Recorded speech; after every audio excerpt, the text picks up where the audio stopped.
Students, next reasoning question series में आपका स्वागत है। इसमें दिशाओं से संबंधित प्रश्न हम आगे देखते हैं। पहला हमारा क्वेश्चन है स्टूडेंट्स, अभिषेक किसी स्थान पर खड़ा है, वह अपने दाईं मुड़कर 10 किलोमीटर चलता है। उसके उपरांत वह फिर अपने बाईं मुड़कर 5 किलोमीटर चलता है। पुनः वह अपने बाईं मुड़कर 10 किलोमीटर चलता है। यदि वह अंत में उत्तर की तरफ जा रहा हो तो अब इस ऐसे क्वेश्चन में 3 क्वेश्चन पूछे जा सकते हैं। नंबर 1, आरंभ में वह किस दिशा में चला था। देखिए ऐसे भी क्वेश्चन आ सकता है। नंबर 2, आरंभ में वह किस दिशा से चला था। देखिए कितना अंतर है, दिशा में चला था, दिशा से चला था। This is mental ability students. Number 3 पूछा जा सकता है कि आरंभ में उसका मुंह किस दिशा में था। देखिए क्वेश्चन एक है और 3 तरह से पूछा जा सकता है और यही हमें भ्रमित करने वाले पॉइंट हैं। These point totally confuse us students.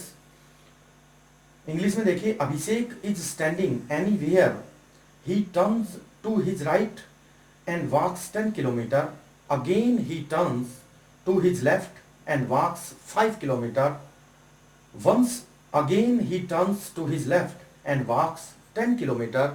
At last he is going to north. Finds 3 question पूछे गए हैं इंग्लिश में। In which direction he starts his journey.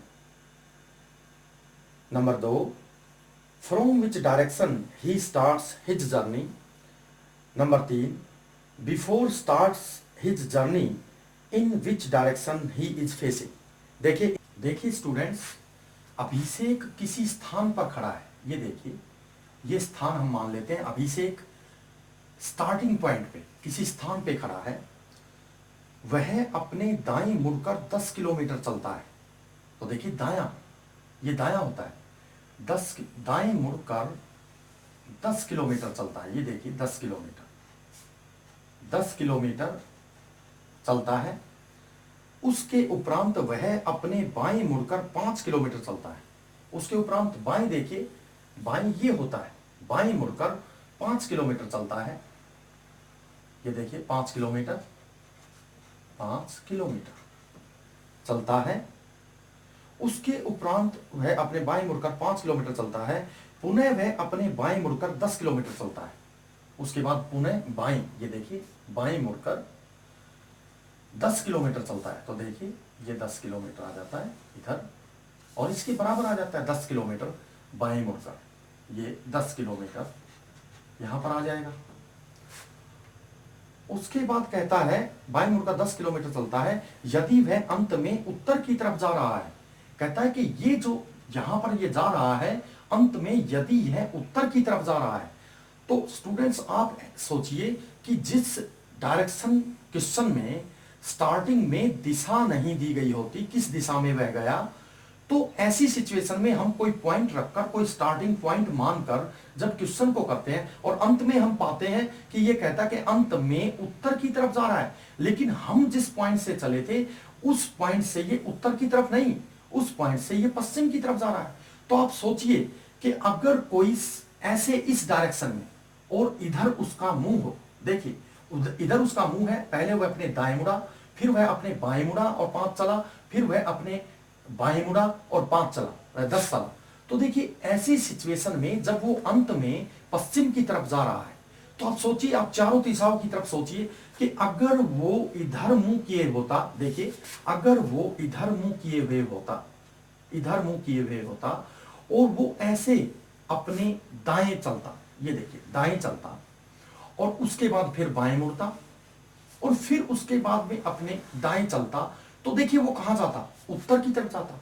देखिए जब वो इधर से इस दिशा में पूर्व की तरफ मुंह किए हुए है और अपने दाएं मुड़ता है और उसके बाद में अपने बाएं मुड़ता है, फिर अपने बाएं मुड़ता है और अंत में उत्तर की तरफ जा रहा है, इट मींस हमें हमारा यही आंसर है। इसका मतलब इस तरह से हम पता लगा सकते हैं, नीचे से चलते हैं, ऊपर उत्तर की तरफ मुंह होता है तो हम पश्चिम में जाते हैं, और अगर पश्चिम में मुंह करके चलता है इधर तो हम उत्तर में जाते हैं। अगर ऊपर से चलते हैं, देखिए अगर ऊपर से चलते हैं और नीचे दक्षिण की तरफ मुंह करे होते हैं तो देखिए ऐसे चलते हैं, फिर ऐसे चलते हैं, तो फिर पूरब में जाते हैं। ये देखिए पूरब में जाते हैं। और अगर इस तरफ से चलते हैं, देखिए अगर इस तरफ से चलते हैं और इस तरफ से हम पहले अपने दाएं मुड़ते हैं, ये देखिए दाएं मुड़ते हैं, देखिए दाएं मुड़ते हैं और फिर अपने बाएं मुड़ते हैं और फिर ऐसे, तो इधर हम दक्षिण में जाते हैं। तो देखिए हमें यहां ये आइडिया हो जाता है कि जिस पॉइंट से हम चले थे उससे हम पश्चिम में जा रहे हैं, जबकि क्वेश्चन में कहता है कि अंत में वह उत्तर की तरफ जा रहा है। तो इट मींस वो किधर चला था, देखिए उसका मुंह तो इधर पूरब की तरफ था और चला किधर था, वो दक्षिण की तरफ चला था, और इस तरह से अंत में वह उत्तर की तरफ जा रहा है। तो क्वेश्चन पूछता आरंभ में वह किस दिशा में चला था। तो यह भी पूछा जा सकता है कि पहला अगर क्वेश्चन आए तो यह भी आ सकता है आरंभ में वह किस दिशा में चला था। तो देखिए स्टूडेंट, आरंभ में वह दक्षिण दिशा में चला था। दूसरा यह भी पूछा जा सकता है कि आरंभ में वह किस दिशा से चला था। तो किस दिशा से चला था, देखिए ऊपर से कोई नीचे की तरफ आता है तो उत्तर से दक्षिण की तरफ आता है, तो इसका मतलब उत्तर से चला था, उत्तर दिशा से चला था। और तीसरा पूछता है आरंभ में उसका मुंह किस दिशा में था। आरंभ में उसका मुंह किस दिशा में था, ये देखिए वो खड़ा इधर पूरब की तरफ मुंह करके था और इसीलिए वो अपने दाएं मुड़ा तो इस तरफ में मुड़ा। देखिए यहां कोई व्यक्ति इधर मुंह करे हुए पूरब की तरफ मुंह करे हुए खड़ा है, तो वो नीचे की तरफ जब मुड़ता है तो उसका दायां होता है। तो इसका मतलब यहां से वो इस पूरब में मुंह किए हुए था और दक्षिण की तरफ चला था। तो स्टूडेंट्स इस प्रकार से इन तीनों पॉइंट्स के आप आंसर दे सकते हैं। अगर तीनों प्रकार से क्वेश्चन आए तो इसका आंसर आप आराम से दे सकते हैं। और अगला क्वेश्चन इसमें हमारा है स्टूडेंट्स, गोपाल किसी स्थान से सीधा उत्तर में 20 किलोमीटर जाता है, कुछ याद आने पर पुनः वापस मुड़ता है और 8 किलोमीटर चलकर अपने दाएं मुड़ जाता है और 16 किलोमीटर चलता है। बताओ प्रारंभिक स्थान से वह कितनी दूरी और किस दिशा में है। इंग्लिश में देखिए student, Gopal walks 20 kilometre to the north from any place. After remember something he return and walks 8 kilometre. After this he turns to his right and walks 16 kilometer. Find the direction and distance from the starting point. देखिए student, Gopal किसी स्थान से सीधा उत्तर में 20 kilometre जाता है। देखिए गोपाल किसी स्थान से, ये स्टार्टिंग पॉइंट लगा लेते हैं। जब भी हम किसी क्वेश्चन को करते हैं तो स्टूडेंट ये बात तो आपको याद होनी चाहिए, हम सीधे ही चलते हैं, हम उल्टे क्यों चलेंगे, हमें पता ही नहीं है कि क्वेश्चन क्या है। तो देखिए कहता है किसी स्थान से सीधा उत्तर में 20 किलोमीटर जाता है। तो देखिए उत्तर में सीधा 20 किलोमीटर जाता है, ये 20 यहां पर हम 20 किलोमीटर लिख देते हैं, 20 किलोमीटर। कहता है जब उसको कुछ याद आता है तो याद आने पर पुनः वापिस मुड़ता है और 8 किलोमीटर चलता है। तो ये वापिस मुड़ता है और देखिए 8 किलोमीटर आने के बाद जब 8 किलोमीटर यह आ जाता है, ये देखिए 8 किलोमीटर जब वह वापिस मुड़ता है तो उसके बाद कहता है अपने दाएं मुड़ जाता है।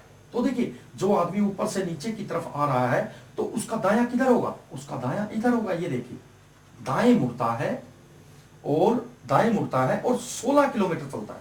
अब देखिए 16 किलोमीटर ये यहां पर चलता है, 16 किलोमीटर, 16 किलोमीटर। देखिए 16 किलोमीटर ये यहां पे चलता है, अलग से इसको बना लेते हैं। देखिए स्टूडेंट, पहले वो 20 जाता है, देखिए 20 किलोमीटर, फिर उसके बाद वापस मुड़ता है। 8 किलोमीटर के बाद वह अपने राइट को मुड़ जाता है और 16 किलोमीटर चलता है। ये देखिए 16 किलोमीटर। अब कहता है कि बताइए उसके प्रारंभिक स्थान। अब प्रारंभिक स्थान जो है, स्टार्टिंग पॉइंट ये है, प्रारंभिक स्थान से वह कितनी दूरी और किस दिशा में है। तो देखिए ये हमें निकालना है, ये दूरी। तो स्टूडेंट आपको याद रखना चाहिए कि ऐसे जो है जब इस प्रकार से कोई शेप बनती है तो वो राइट एंगल होती है, समकोण त्रिभुज। और समकोण त्रिभुज में हम पाइथागोरस प्रमेय का सूत्र लगाते हैं और हम इन दोनों भुजाओं का माप हमारे पास है। ये देखिए 16 किलोमीटर है और ये इधर कितना बचता है, 12। देखिए 12 किलोमीटर। तो यहां पर जब हम इसका कर्ण ज्ञात करते हैं तो ये देखिए कर्ण होता है, कर्ण ज्ञात करते हैं तो देखिए यहां कितना बचता है, 8 वापिस आ गया, 20 में से ये 12 बच गया। तो देखिए हम करते हैं और ये 16 है तो 16 का स्क्वायर यानी लंबाई स्क्वायर और लंबाई स्क्वायर, बेस स्क्वायर और लंब स्क्वायर हम कर सकते हैं। 16 स्क्वायर प्लस 12 स्क्वायर, और अंडर रूट में हम करते हैं तो हमें ये भुजा मिल जाती है, ये लंब मिल जाता है। तो देखिए यहां हम करते हैं 16 16 256, और देखिए आगे आता है 12 12 144। और अगर हम इसको जोड़ते हैं, देखिए स्टूडेंट्स, अगर हम इसको जोड़ते हैं तो 6 और 4 10, 1 4 और 5 9 और 1 10 की सिफर, 1 2 और 1 3 और 1 4। देखिए स्टूडेंट, यहां पर देखिए अंडर रूट 400 हमें मिलता है, और अंडर रूट 400 का क्या मतलब है? 20। तो इसका मतलब 20 किलोमीटर इसमें हमारा ये दूरी प्राप्त हुई। तो वह प्रारंभिक स्थान से कितनी दूरी? 20 किलोमीटर। और किस दिशा में है? तो दिशा में हम यहां आके देख सकते हैं। ये दिशा कौन सी होती है? आप देखिए कौन सी दिशा होती है, इसको ध्यान से देखिए, उत्तर पश्चिम। देखिए उत्तर पश्चिम दिशा में 20 किलोमीटर, उत्तर पश्चिम यहां पर हमारा आंसर इसमें आ जाएगा। डायरेक्शन टेस्ट में हमारा अगला क्वेश्चन है स्टूडेंट्स, जब मैं मेरे घर से चला तो सूर्य मेरी पीठ पीछे था। जब मैं मेरे घर से चला तो सूर्य मेरी पीठ पीछे था। मैं सीधा 10 किलोमीटर चलकर अपने दाएं मुड़ता हूं और पुनः 10 किलोमीटर चलता हूं। उसके उपरांत मैं पुनः अपने बाएं मुड़ता हूं और 5 किलोमीटर चलकर अपने स्कूल में पहुंच जाता हूं। आरंभ में मैं किस दिशा से चला था? देखिए आरंभ में मैं किस दिशा से चला था। While I started my journey, the sun faced to my back. I went straight 10 kilometer and turned to my right and walked 10 kilometer. After this, I turned to my left and walked 5 kilometer and reached my school. From which direction I started my journey? Students बिल्कुल easy question है। ये question जो है एक ऐसा question है जो हमें घुमाता रहता है और हम घूम घूम कर रह जाते हैं और अंत में पता चलता है कि क्वेश्चन कुछ भी नहीं था और क्वेश्चन गलत भी हो जाता है। देखिए कहता है कि जब मैं अपने घर से चला था तो सूर्य मेरी पीठ के पीछे था, और फिर हमें क्वेश्चन में कभी 10 किलोमीटर, कभी 5 किलोमीटर, कभी 10 किलोमीटर ऐसे घुमाता रहता है, और अंत में कहता है तो बताइए मैं आरंभ में किस दिशा से चला था। आप सोचिए स्टूडेंट कि ऐसा क्वेश्चन जो है, जब सूर्य आपकी पीठ के पीछे था, इसका मतलब कुछ और नहीं है क्या? कि देखिए वो कहता है कि जब मैं घर से चला तो सूर्य मेरी पीठ के पीछे था। तो ऐसी सिचुएशन दिन में कब होती है? एक तो स्टूडेंट ऐसी सिचुएशन दिन में जब होती है जब दिन निकलता है तो सूर्य जो है, अगर सूर्य कहां उगता है? सूर्य उगता है पूर्व में और पश्चिम में अस्त होता है। तो इसका मतलब यह हुआ कि अगर आप सुबह चले थे तो पूर्व दिशा से चले थे। देखिए जभी तो पूर्व दिशा से चले थे, जभी तो सूर्य आपकी पीठ पर चमक रहा था। और अगर आप शाम को चले थे तो सूर्य अस्त होने जा रहा था। तो इसका मतलब अगर शाम को चले थे तो सूर्य जो है आपकी पीठ के पीछे था। जब शाम को चले आप पश्चिम से पूर्व की तरफ तो सूर्य आपके पीठ के पीछे था। तो ऐसी सिचुएशन में आंसर तो कुछ भी हो सकता है, पूर्व या पश्चिम। ऐसे क्वेश्चन में हमेशा आपको आंसर मिलेगा पूर्व या पश्चिम।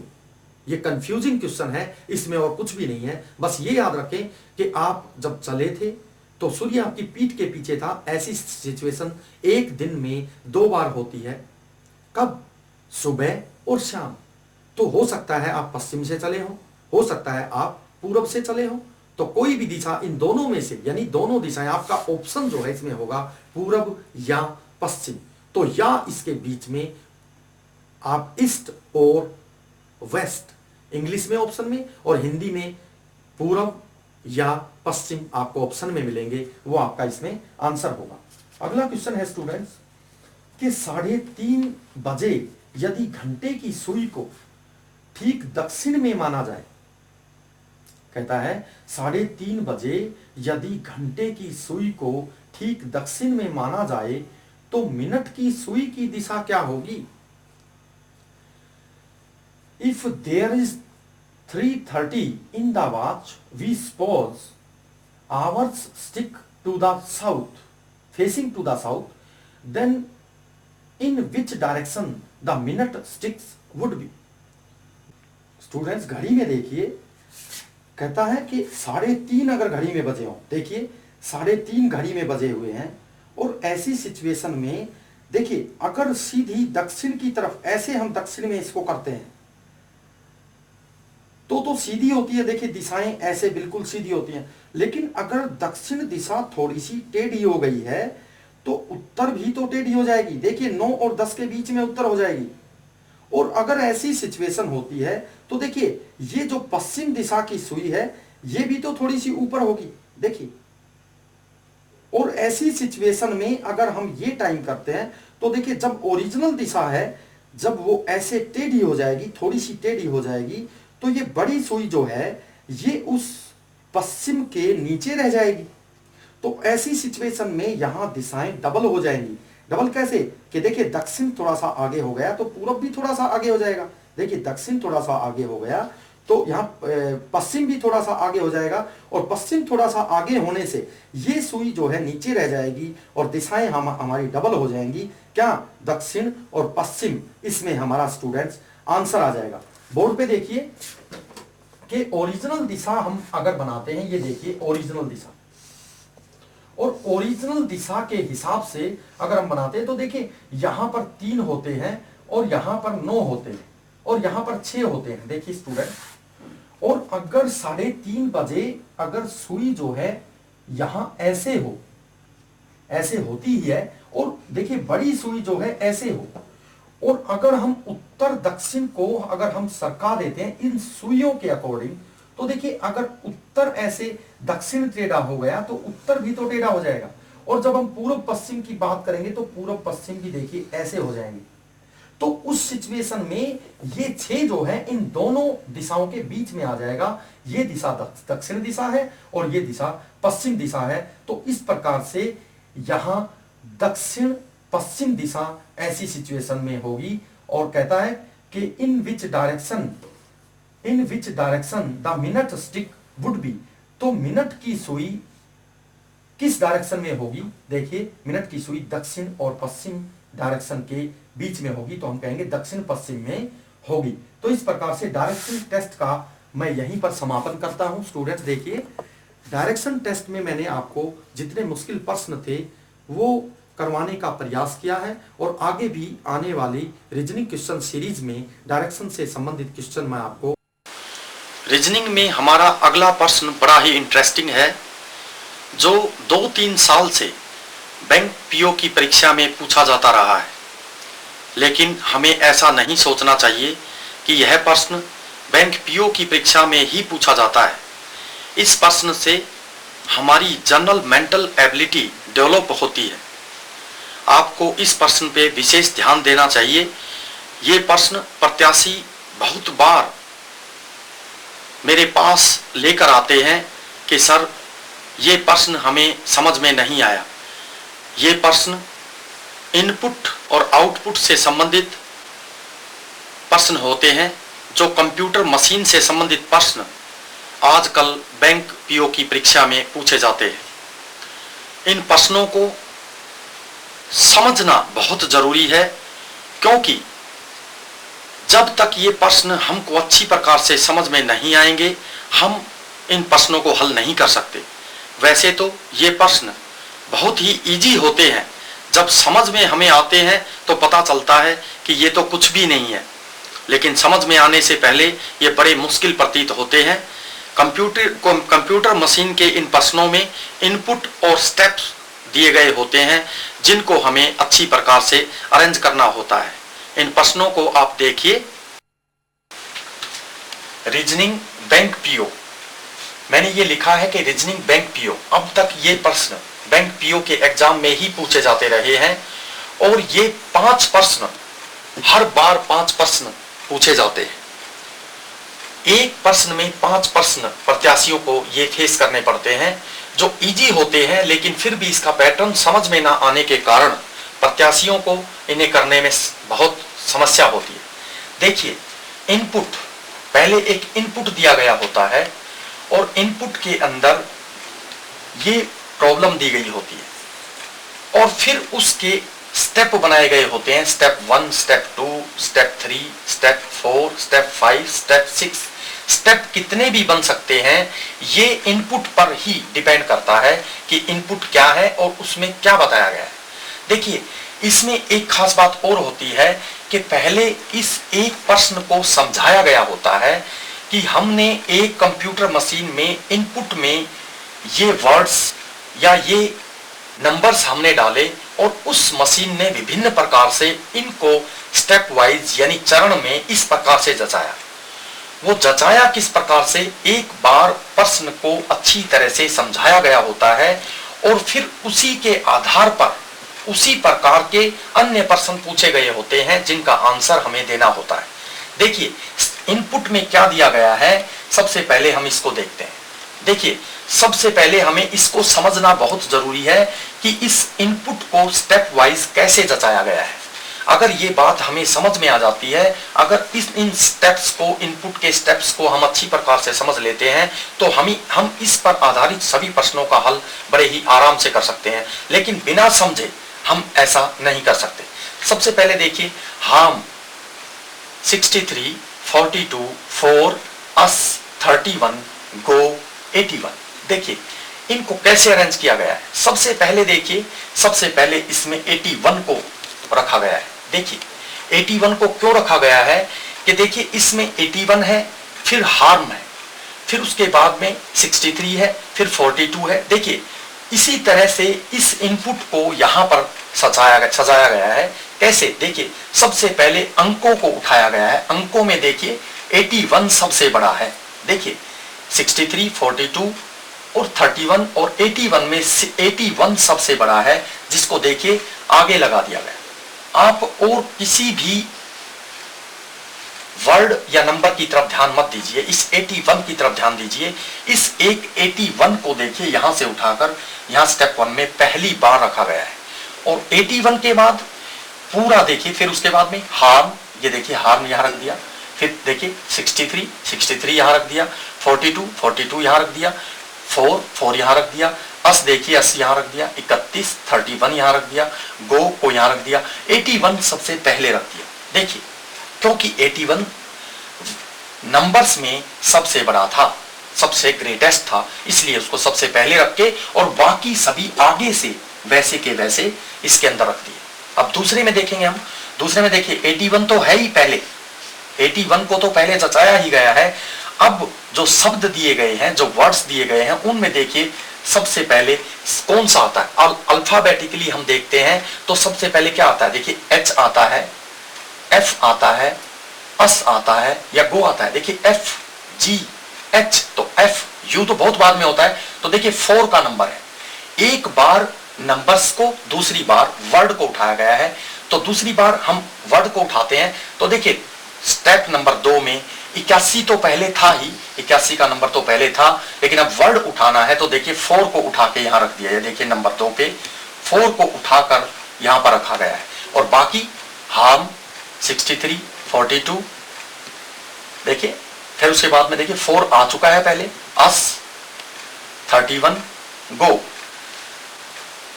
ऐसा का ऐसा देखिए हार्म 63, 42, अस 31 और गो, ऐसा का ऐसा उठाकर आगे से रख दिया। जो पहले आ चुके हैं उनको छोड़ दिया।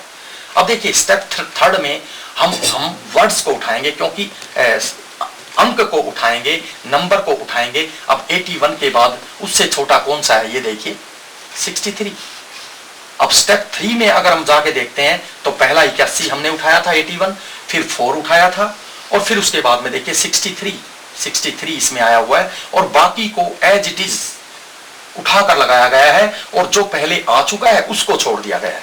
अब देखिए हम 4th स्टेप में जाते हैं। 81 भी हम उठा चुके हैं, 4 भी हम उठा चुके हैं, 63 भी हम उठा चुके हैं। अब नंबर है वर्ड्स का। अब वर्ड्स का नंबर है और वर्ड का अगर नंबर है तो देखिए एफ के बाद किसका नंबर आएगा, जी वाला वर्ड जो है उसका नंबर आएगा। तो देखिए उसके बाद 4th स्टेप में गो का नंबर आया और बाकी जो बचे हार्म 42, अस और 31 एज इट इज लगा दिए, जो पहले कहीं भी नहीं आए हैं। तो इस तरह से देखिए 4th स्टेप भी हमारा कवर हो गया। तो उसके बाद देखिए फिफ्थ स्टेप में बड़ी समझने वाली बात है। अब देखिए अब किसका नंबर है, गो के बाद अब वर्ड का नंबर था, अब अंक का यानी नंबर का नंबर है। ये देखिए क्या 81 उठाया, फिर 63 उठाया, अब 42 का नंबर है। तो अगले स्टेप में देखिए आप 81 ये भी उठा चुके हैं, 4 भी उठा चुके हैं, 63 भी उठा चुके हैं, गो ऊपर उठा चुके हैं। ये देखिए गो को ऊपर उठा चुके हैं। देखिए फोर्थ स्टेप में गो को उठा चुके हैं, गो यहां आ चुका है। फिर 42 का नंबर आ गया, ये देखिए 42 उठा लिया। बाकी जो बाकी बचे हुए हाम, अस और 31 जो है बाकी एज इट इज रख दिए गए हैं। अब अगले में देखिए आप ध्यान से, अगले में अब वर्ड का नंबर है, वर्ड को उठाना है, क्योंकि देखिए 42 तक हम उठा चुके हैं। अब पिछली बार अंक का नंबर था, अब जो है वर्ड का नंबर है, और वर्ड का नंबर है तो देखिए हम वर्ड कौन कौन सा उठा चुके हैं। हम सबसे पहले हमने उठाया था 4 को, ये देखिए पहले 4 को उठाया था। फिर उसके बाद में देखिए 4 के बाद में हमने गो को उठाया, जी गो को उठाया। अब हम किसको उठाएंगे, देखिए हान को उठाएंगे, वर्ड का नंबर है। और हान को जब हम उठाते हैं तो अगले में देखते हैं हाम पहले से ही है, ये देखिए हान पहले से ही है। अगले में देखते हैं कि हान पहले से ही है। देखिए हान का नंबर ऑटोमेटिकली इसके अंदर अपने आप नंबर से आ गया, इसलिए हान को अब उठाने की जरूरत है ही नहीं, क्योंकि हान देखिए इसमें अपने आप ही जचा हुआ है पहले से। अब रह क्या गए, रह गए अब अस और 31। इसको अगर ध्यान से देखते हैं तो अस और 31 ये दो हम हमारे बाकी बचे हुए हैं। और हान अगर आ चुका है पहले ही तो हान के क्या है, वर्ड के बाद अंक का नंबर आता है, और अंक जो है उससे छोटा 42 से छोटा 31 होता है, और आगे हम उसको जचाते हैं। देखिए 81 आ चुका है, 4 आ चुका है, 63 आ चुका है, गो आ चुका है, 42 आ चुका है, हान ऑटोमेटिकली अपने आप ही सीरियल से आ चुका है। तो रहा क्या हमारे सामने, अस 31 हमारे सामने बचा है। तो अस 31 में अंक पहले आ जाएगा और वर्ड जो है बाद में चला जाएगा। तो इसमें हमारे कुल जो है 6 स्टेप इसके अंदर इस इनपुट से मशीन ने इस प्रकार से जचाए। देखिए ये समझ में आने के बाद क्वेश्चन में कुछ भी नहीं रह जाता। अब उसके आधार पे प्रश्न पूछता है कि जिस तरह से ये प्रश्न हमने इसमें समझाया है, ठीक उसी प्रकार से अगर input time V 48, C 36, 18, 22 town हो तो find out the last step. देखिए find out the last step. अब देखिए अगर ये टाइम V 48, C 36, 18, 22 टाउन तो find out the last step. लेकिन देखिए यहां पर हमें कंफ्यूज हो जाते हैं, हम लास्ट स्टेप बनाना शुरू कर देते हैं। देखिए अगर यहां नीचे दिया गया हो कि इसी तरह से स्टेप दिए गए हो, इसी तरह से देखिए इस आंसर में स्टेप दिए गए हो, तो स्टेप हमें ढूंढना होता है कि कौन सा इसमें लास्ट स्टेप बनेगा। लेकिन यहां तो सीधा ये पूछ दिया कि लास्ट स्टेप यानी 5वां होगा, 7वां होगा, 6th होगा, 4th होगा या कोई भी नहीं होगा। देखिए इस तरह से पूछा गया है। तो टोटल इसके अंदर कितने स्टेप बनेंगे, इसके लिए हमें यहां पर अगर हम देखते हैं, ये तो हम बता सकते हैं कि अगर ये इस तरह से पूछा गया हो नीचे स्टेप वाइज, तो हम एकदम देख के बता सकते हैं कि इसमें लास्ट स्टेप ये होगा। लेकिन यहां हमें स्टेप बनाने पड़ेंगे। तो देखिए स्टेप 1 में क्या होगा, सबसे पहले सबसे बड़ा अंक देखिए इसमें कौन सा है, 1 2 3 4, सबसे बड़ा अंक 48 है। देखिए 48 को हम यहां पर लिखते हैं 48। देखिए फिर उसके बाद में एज इट इज उठा के रख देते हैं। 48 को हमने अंडरलाइन कर दिया, इसको छोड़ देंगे, बाकी सभी को लिख देंगे। ये देखिए टाइम V, देखिए V, फिर उसके बाद में C, फिर उसके बाद में 36, फिर उसके बाद में 18, फिर उसके बाद में 22, फिर उसके बाद में टाउन। देखिए अब 2 नंबर पे देखिए अंक को तो हम उठा चुके हैं, अब वर्ड का नंबर है। वर्ड देखिए टाइम V, C, यानी देखिए T है, इसमें W है, इसमें C है, S है और इसमें T है। तो देखिए पहले कौन सा आता है, देखिए S T U V W। तो देखिए सबसे पहले S आता है, तो अब नंबर किसका है, C का। तो 48 पहले उठा हुआ है और C को हम उठाते हैं। देखिए C को सी को हम उठाते हैं और सी के बाद में फिर उसको एज इट इज उठा लेते हैं, सी को अंडरलाइन कर देते हैं कि सी हमने उठा लिया। देखिए टाइम को हम उठाएंगे, फिर उसके बाद में वी को उठाएंगे, फिर उसके बाद में देखिए ये हमने उठा लिए, फिर 36 को उठाएंगे, फिर उसके बाद में 18, फिर 22, ये देखिए 22, और फिर टाउन को उठाते हैं।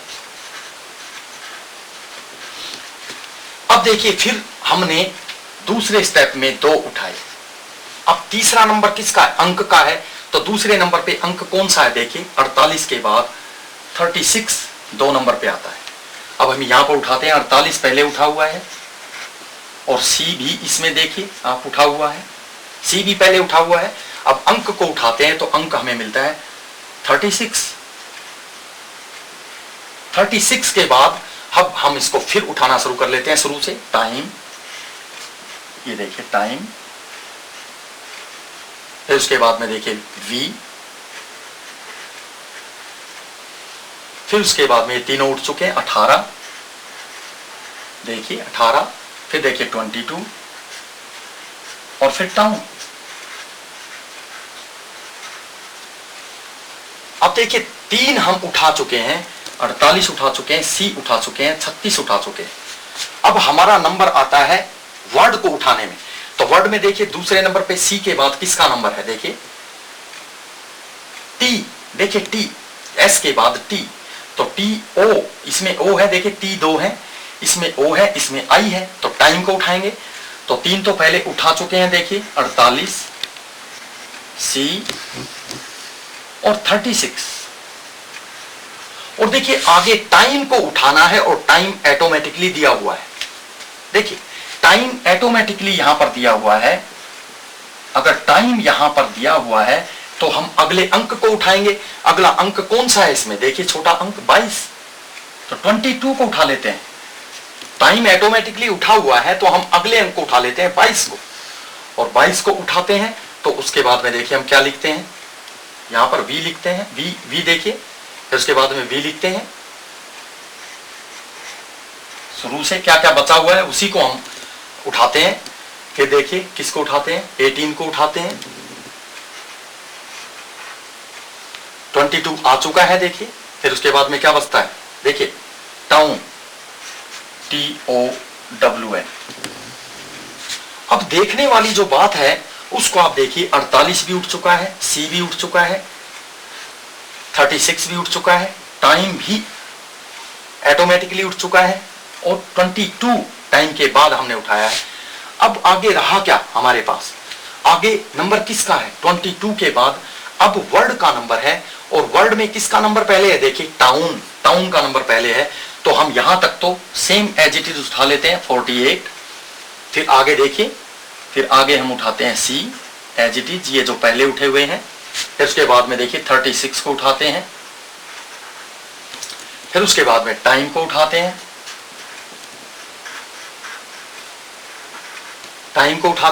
फिर उसके बाद में टाइम के बाद में हम यहां पर 22 को उठाते हैं, देखिए 22। फिर उसके बाद में देखिए अब 22 तक तो हम उठा चुके हैं। अब नंबर यहां पर किसका है? टाउन का। देखिए अंक के बाद वर्ड का नंबर है तो हम इसको टाउन को उठाते हैं, टाउन। और फिर बचे क्या? देखिए V18 जो है वही बचे हुए हैं, तो V18, V18 यहां पर आ जाते हैं। अब अगर आगे हम देखते हैं तो क्या बचा है इसमें? V और 18 बचे हैं, टाउन का नंबर पहले आ चुका है। देखिए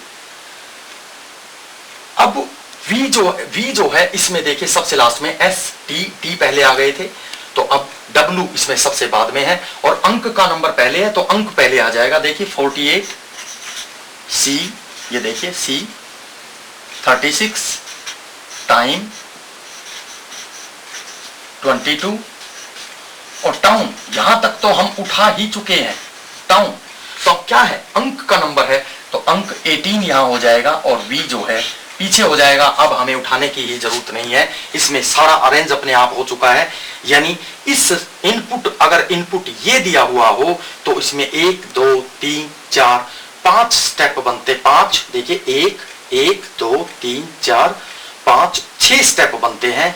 तो 6 स्टेप बनने के कारण हमारा आंसर जो है वो इसमें 6, देखिए सी हमारा आंसर आ जाएगा, ये वाला हमारा इसमें आंसर आ जाएगा।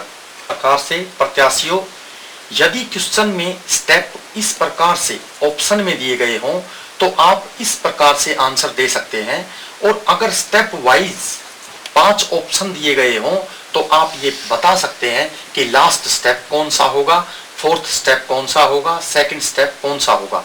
यह आपको याद रखना चाहिए कि यदि इनपुट दिया गया हो तो आप कोई भी स्टेप बता सकते हैं, लेकिन यदि स्टेप देकर, यदि आपके समक्ष स्टेप देकर और इनपुट या पहला स्टेप लास्ट स्टेप देकर पहला स्टेप पूछा गया हो तो ऐसा बताना नामुमकिन है, क्योंकि इनपुट पर ही ये स्टेप आधारित होते हैं, इन स्टेप्स पर इनपुट आधारित नहीं होता। ये बात भी हमें याद रखनी चाहिए। तो स्टेप्स बनाने के बाद हम कोई भी स्टेप्स जो है सिस्टम समझ में आने के बाद, पूरा इनका बेस समझ में आने के बाद हम इनमें से कोई भी स्टेप बता सकते हैं। अगला प्रश्न देखिए, यदि किसी इनपुट का step third he food 68 47 is 26 taking 99 हो तो स्टेप फोर्थ निम्न में से कौन सा होगा। स्टूडेंट्स ध्यान से देखिए, कंफ्यूजिंग पॉइंट है, बहुत ही कंफ्यूजिंग पॉइंट है। यदि किसी इनपुट का स्टेप थर्ड ये हो तो देखिए, स्टेप थर्ड कहता है ही फूड 68 47, क्या आपको ये दिखाई देता है कि ये थर्ड स्टेप है? क्योंकि इस पूरे सिस्टम में आप अगर ध्यान से देखें, इस पूरे सिस्टम को अगर आप ध्यान से देखें तो इसमें सबसे पहले हमने अंक को उठाया है, सबसे पहले हमें नंबर को उठाया है, उसके बाद में वर्ड को उठाया है, उसके बाद में फिर नंबर को उठाया है। यहां अगर हम देखते हैं इसमें थर्ड में ध्यान से देखिए, इस अगले क्वेश्चन में ध्यान से देखिए कि इसमें सबसे पहले वर्ड को रखा गया है, फिर वर्ड को रखा गया है, फिर नंबर को रखा गया है, तो ये थर्ड स्टेप हो ही नहीं सकता।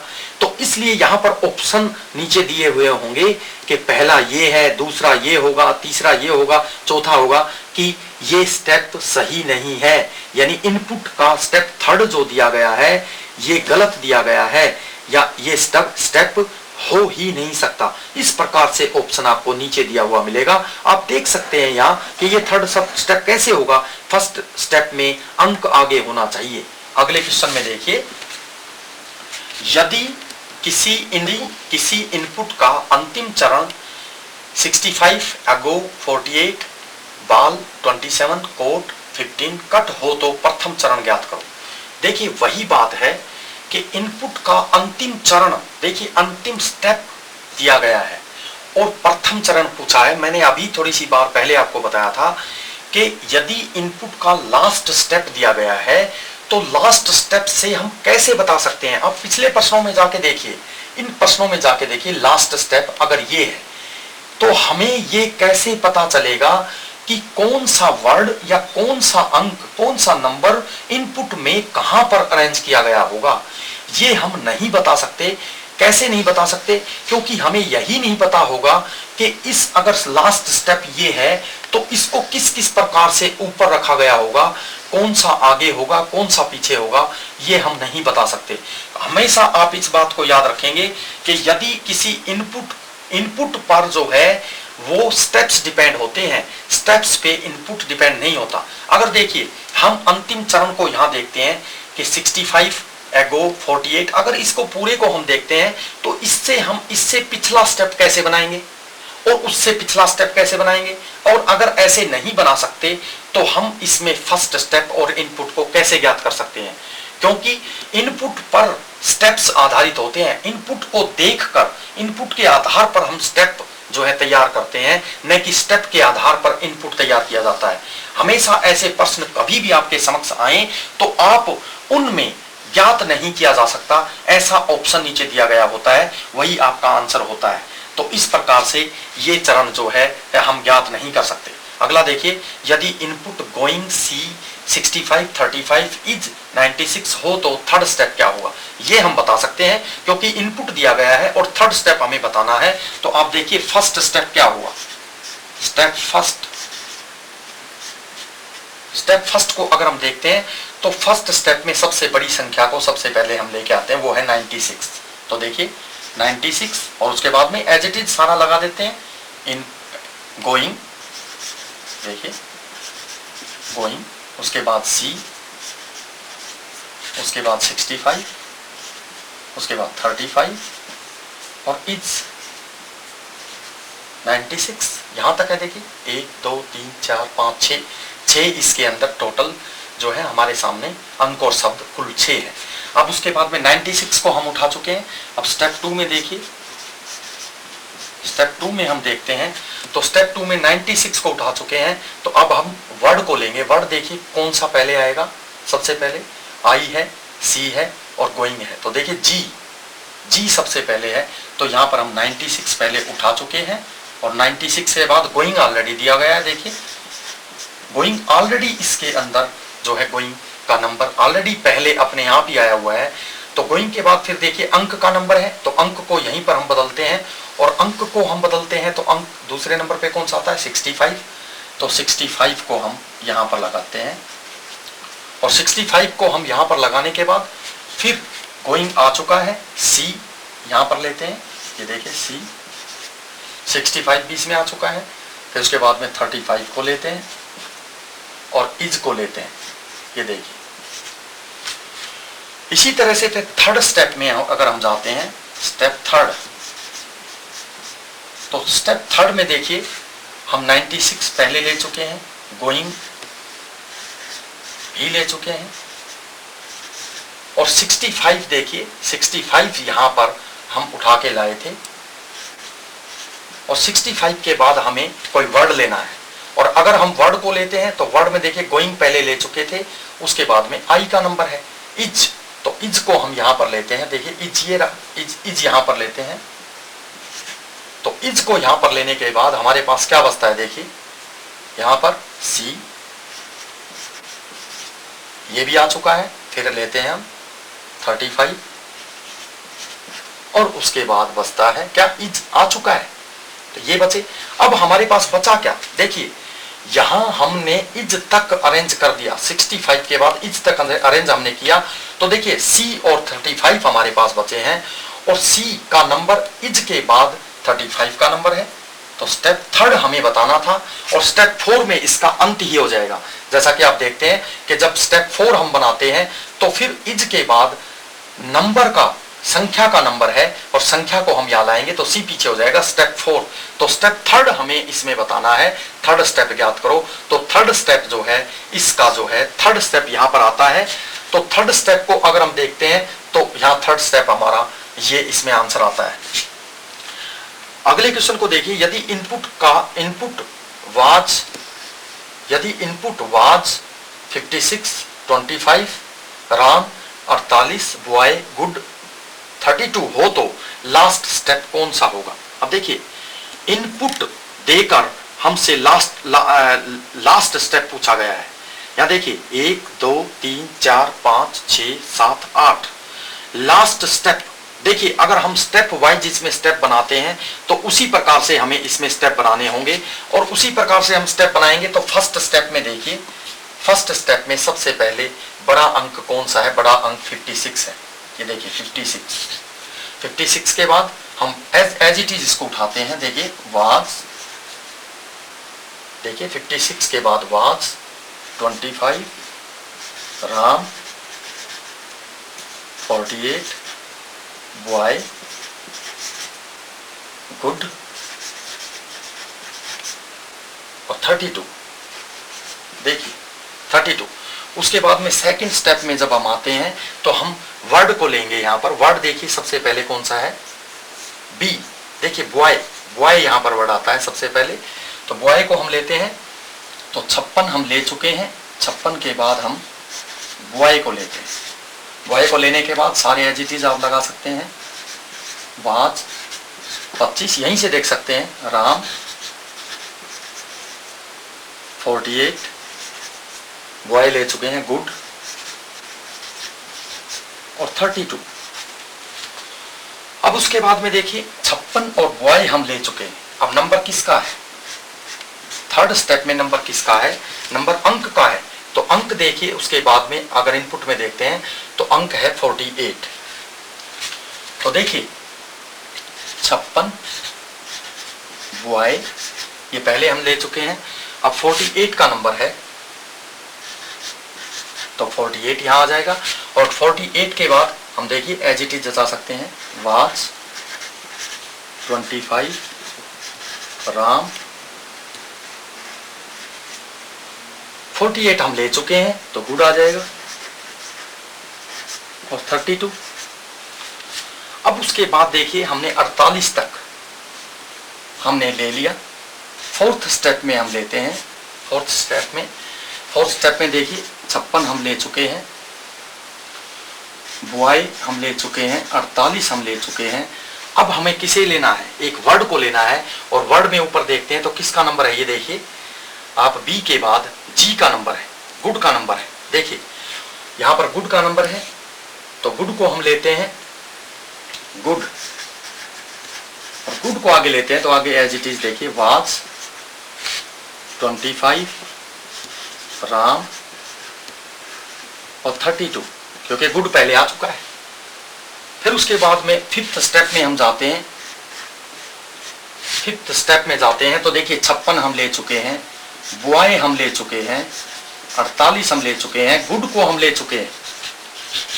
अब अगला क्या आना है, अंक आना है, और अंक जो है उसके बाद में कौन कौन सा बचता है वो आप देखेंगे।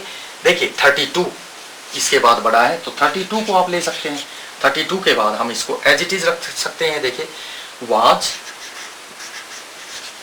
25 और राम, देखिए वाज 25 राम।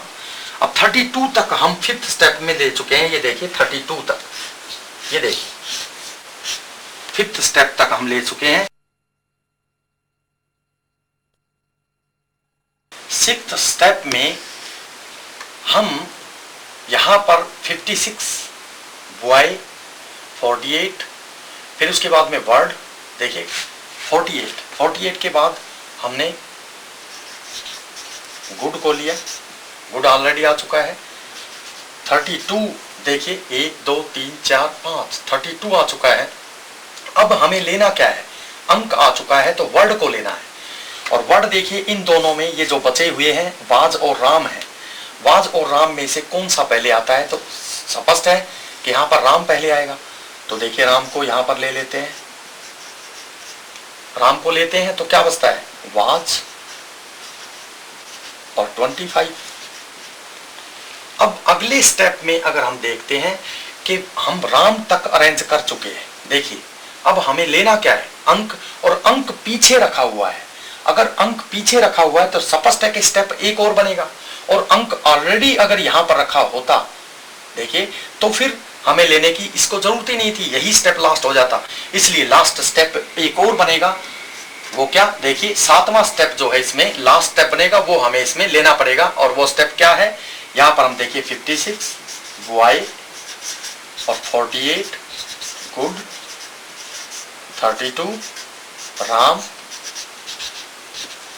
अब 25 को, क्योंकि वर्ड के बाद अंक का नंबर है तो 25 को यहां लेंगे और वाज हमारा यहां पर पीछे आ जाएगा।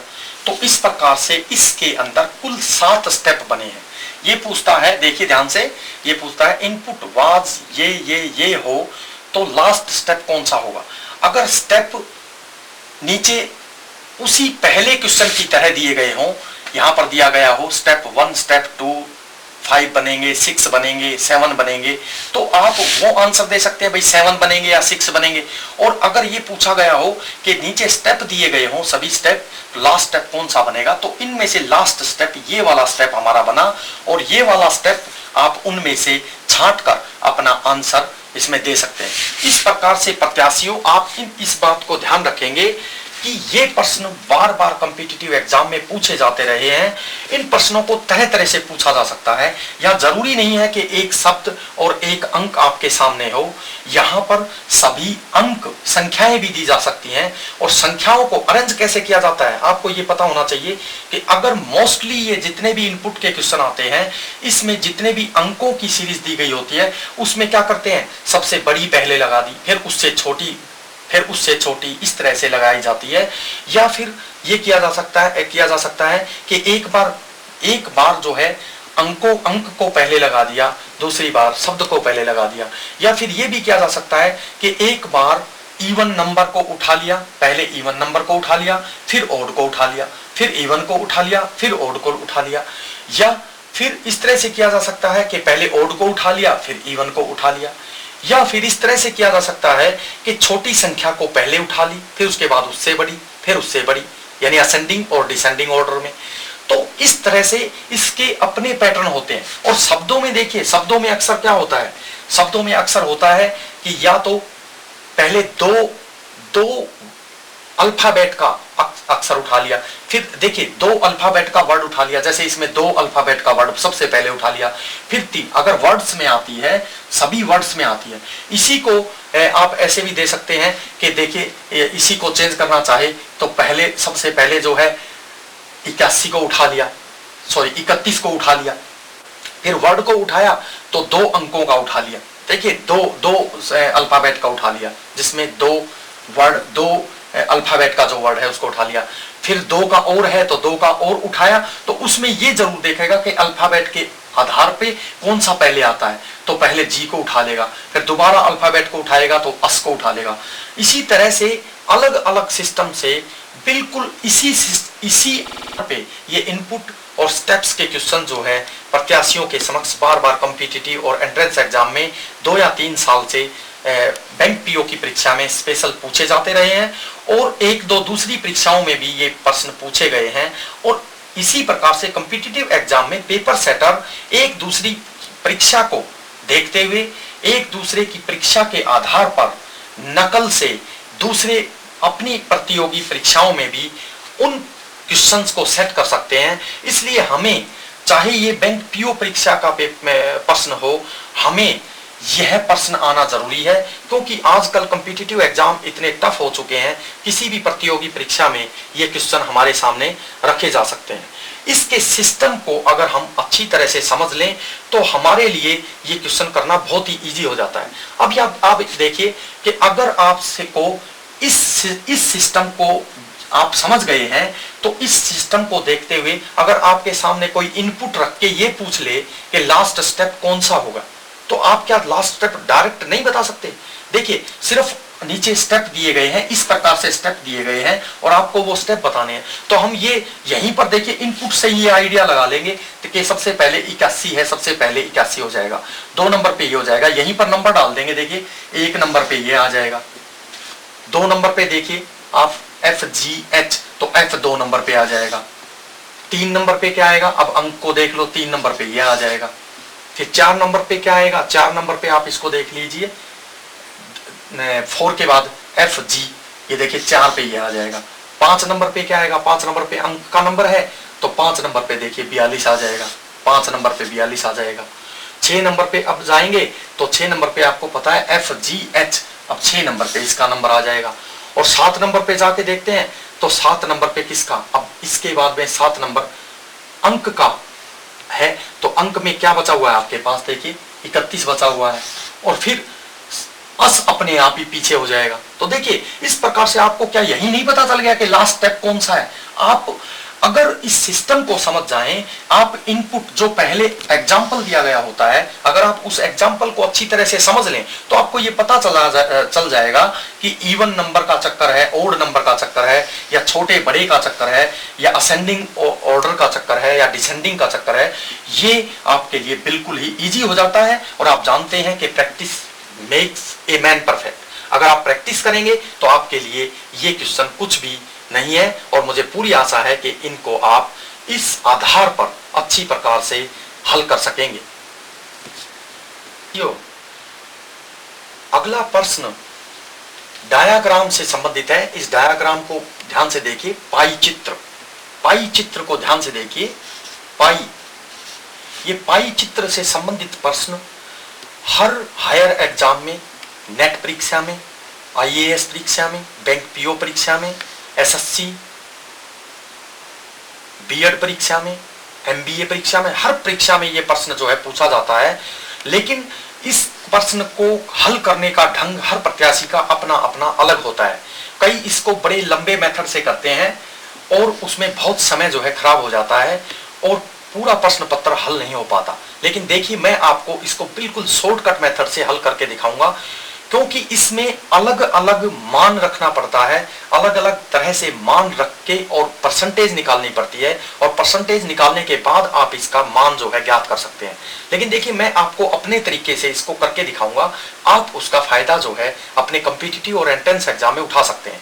देखिए, किसी नगर की जनसंख्या 72,000 है, उसके विभिन्न व्यवसायी निम्नलिखित वृत्त चित्र पाई चार्ट में प्रदर्शित किए गए हैं।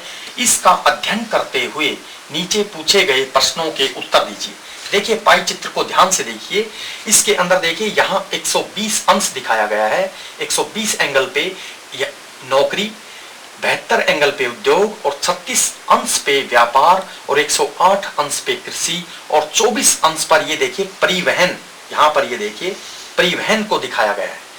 यानी 72,000 जो जनसंख्या है उसको अलग अलग तरह से बांटा गया है, पाई चित्र में संवारा गया है कि ये किस किस प्रकार से किस किस धंधे में, किस किस व्यवसाय में लगे हुए हैं।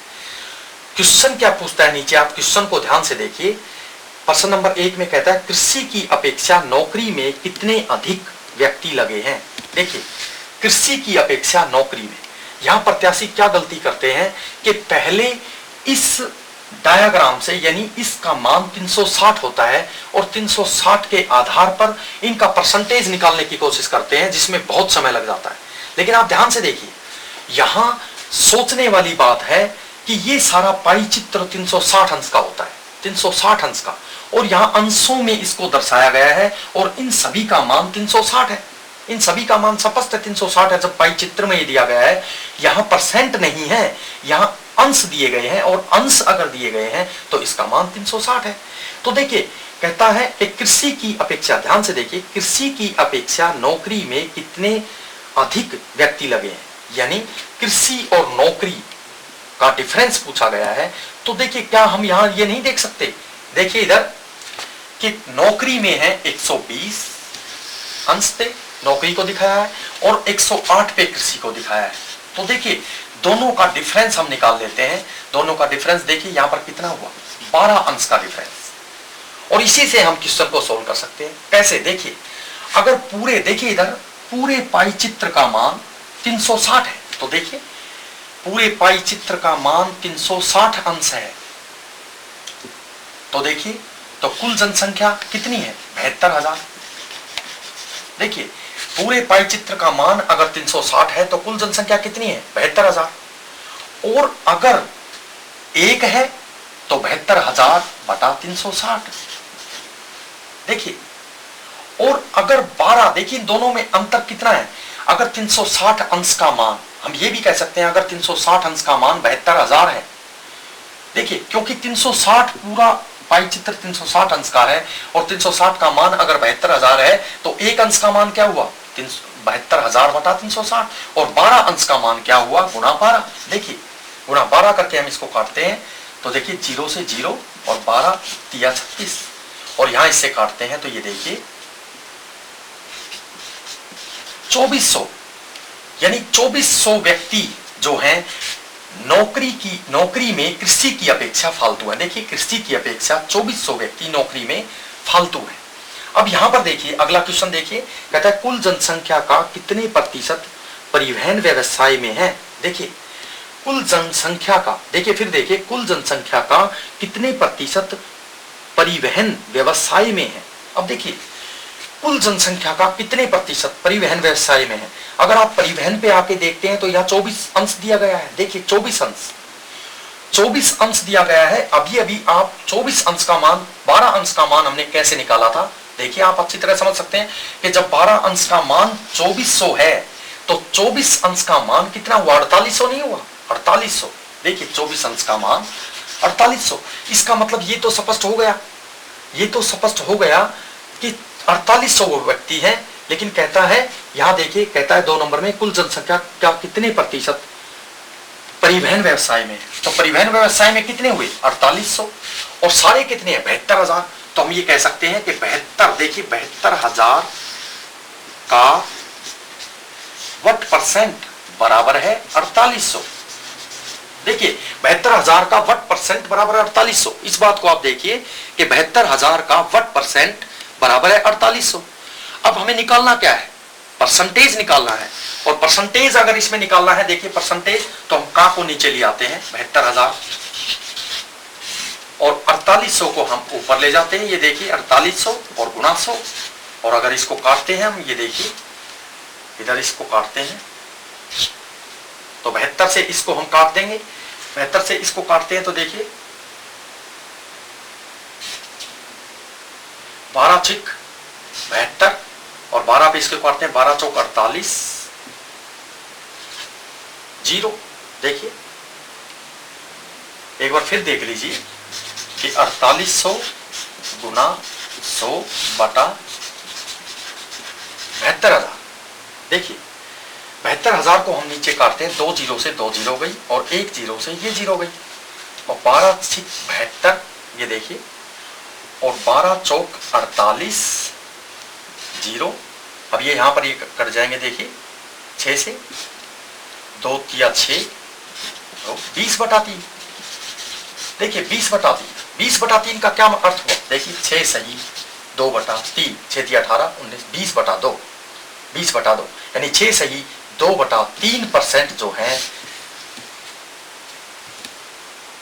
वो क्या है। देखिए कुल जनसंख्या का कितने प्रतिशत परिवहन व्यवसाय में है, तो परिवहन व्यवसाय में जो है 6 सही 2/3% है। इस प्रकार से हम इसको